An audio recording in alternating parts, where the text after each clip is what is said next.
ஒரே கோவிலில் பெருமாளை நின்ற, இருந்த, கிடந்த என 3 திருக்கோலங்களிலும் தரிசித்திருக்கிறீர்களா?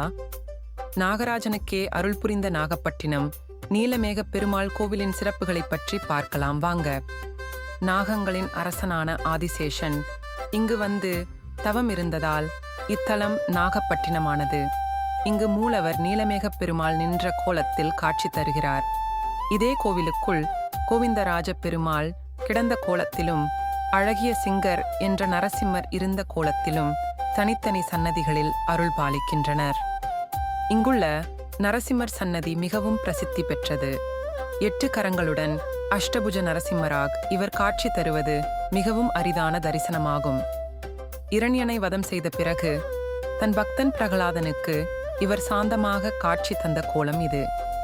நாகராஜனே தவம் இருந்த தலம் என்பதால் இங்கு வந்து வேண்டிக் கொண்டால் கடுமையான நாகதோஷம், சர்ப்பதோஷம், கால சர்ப்பதோஷம் என அனைத்து விதமான நாக சம்பந்தப்பட்ட தோஷங்களும் நீங்கும். மேலும் அஷ்டபுஜ நரசிம்மரை வழிபட்டால் எதிரிகள் தொல்லை, கடன் பிரச்சனை என அனைத்தும் விலகும் என்பது நம்பிக்கை. நாகதோஷங்கள் நீங்கவும், எதிரிகள் மீது வெற்றி பெறவும், 3 பெருமாள்களின் அருளை ஒருங்கே பெறவும் திருநாகை வாருங்கள். உங்கள் அனுபவத்தை கமெண்டில் சொல்லுங்கள். மறக்காமல் சப்ஸ்கிரைப் செய்யுங்கள்.